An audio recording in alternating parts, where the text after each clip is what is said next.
Hey folks, this is my RadRover 6 Plus by RadPower Bikes. I now have 250 miles on it.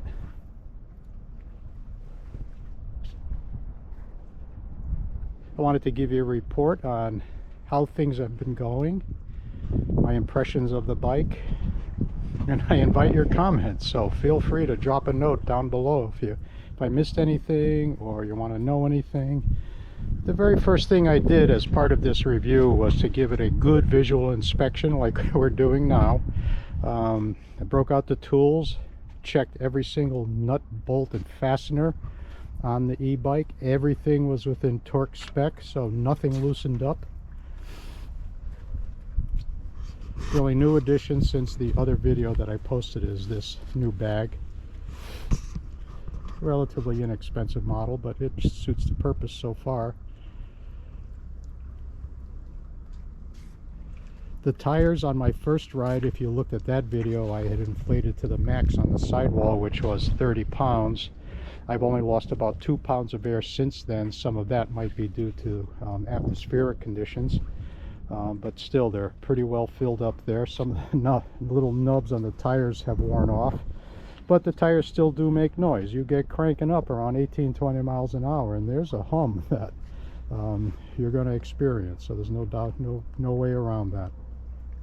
The front forks, I mentioned in that first video as well that I had moved the front fork adjustment to the middle position, but because this is now a pothole season here in New England, I had to turn it toward the soften position, soften feel, if you will, by another turn. So I now have only one turn into the firmness setting, so one more turn counterclockwise and then I'm at the lowest point. So I just wanted to know that I'm using a soft ride right now, while there's a lot of potholes around.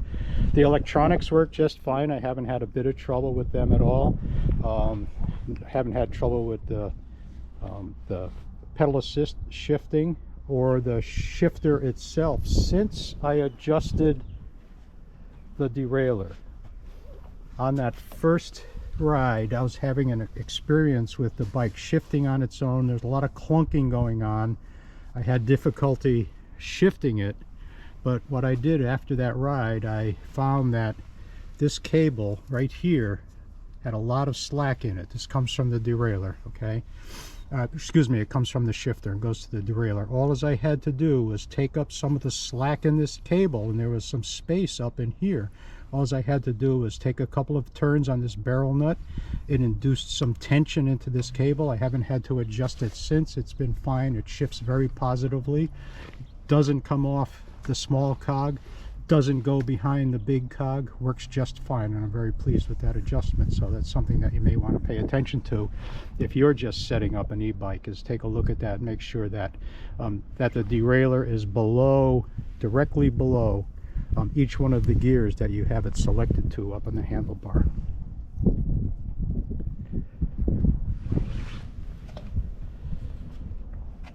I haven't had the bike out at night yet, so I can't tell how far away you can see the rear light, or even how far the front light shines and whether it's useful or not. But one of these days I'll get around to that. I did put on a mirror. It only fits this one way. I lucked out. I bought this just at a regular retail outlet. You can see right here there's a notch in this stem that bolts into the end of the handlebar. There's a cap here. I can show you on this side. This cap pops right out. You get a screwdriver or your fingernail, that comes right out, and then you can just slide this stem right in there. You tighten it with that.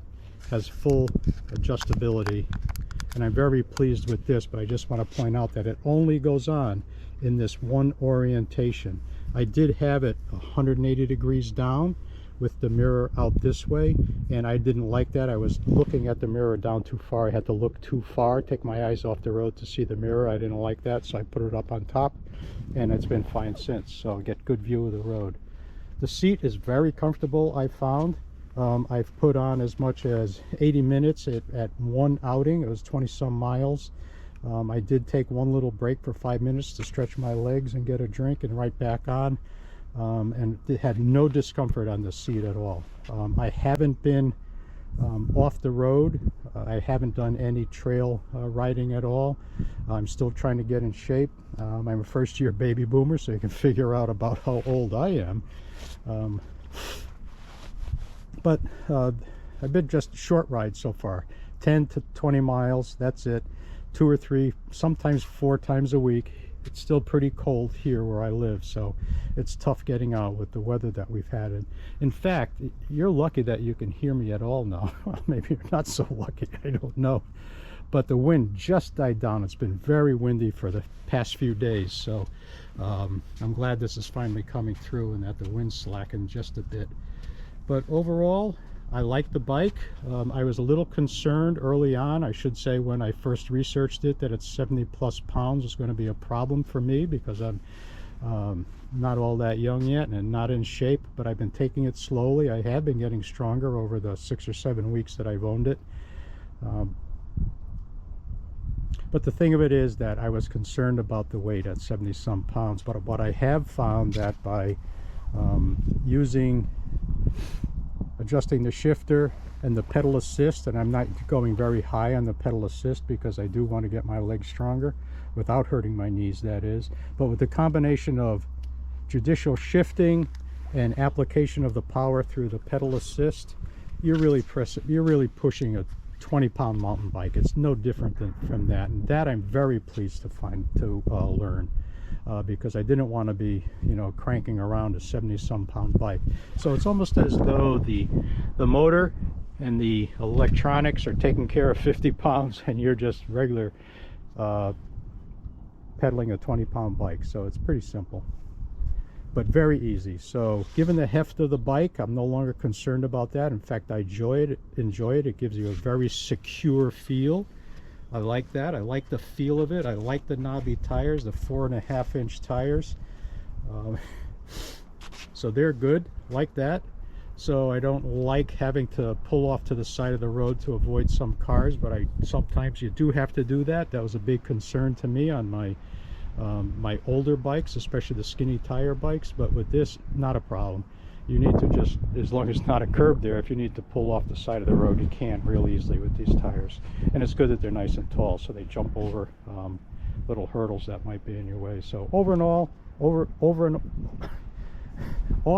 I'm trying to say is that I really like this bike. I'm enjoying it more and more as I get used to it, especially the fact that you can adjust the gears to suit whatever you want to do, whether it's windy or not. And boy, has it been windy here where I live. So I gotta say, I like it a lot. I hope this helps. If you have any questions, drop them in the comments below. Thanks for watching. Hope you come back and tune in again to the Pop Rivet channel. Bye.